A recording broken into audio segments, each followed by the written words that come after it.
आणि यानंतरची बातमी नागपुरातून आहे। भटके कुत्रे, बिबटे यानंतर आता साळींदरानं मोठं आव्हान उभं केलं। नागपुरात साळींदर मेट्रो ट्रॅकवर आले। साळींदराला पकडण्यासाठी वन विभागाच्या कर्मचाऱ्यांची मात्र दमछाक झाली। या साळींदरानं कर्मचाऱ्यांना 5 किलोमीटरपर्यंत अक्षरशः पळवलं, मात्र त्यानंतर त्याला यशस्वीरित्या पकडण्यात आलेलं आहे। नागपूर एअरपोर्ट मेट्रो स्थानकाजवळची ही सगळी घटना आहे।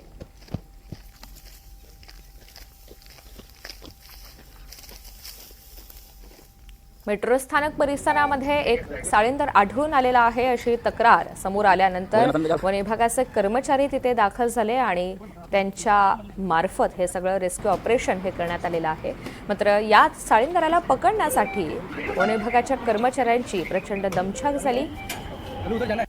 अथक प्रयत्नानंतर मात्र या साळींदराला पकडण्यात वन विभागाच्या कर्मचाऱ्यांना यश आलेलं आहे।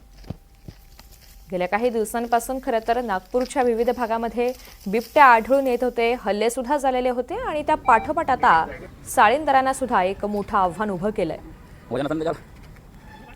माहिती जाणून घ्यात प्रतिनिधी संजय तिवारी आपल्या सोबत आहेत। संजय, नागपूर एअरपोर्ट मेट्रो स्थानकाजवळची ही सगळी घटना आहे, मात्र या साळींदराला पकडण्यासाठी नेमकं रेस्क्यू ऑपरेशन कसं राबवण्यात आलं?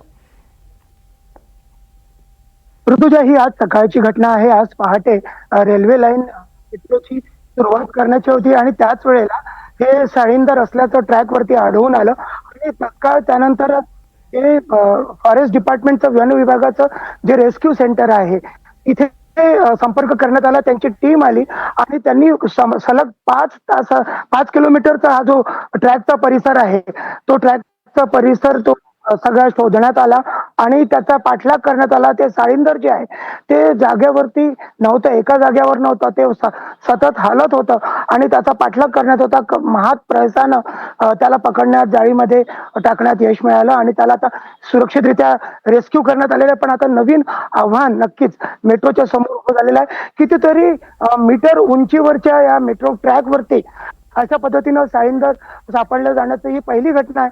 त्यामुळे आता नवीन आणखी कोणती आव्हानं मेट्रोच्या समोर उभी राहतात, आणखी कोणते वन्य शापद मेट्रोच्या ट्रॅकवर दिसतात, हा आता प्रश्न मेट्रोच्या अधिकाऱ्यांना पडलाय। अगदी संजय, धन्यवाद सविस्तर माहितीसाठी।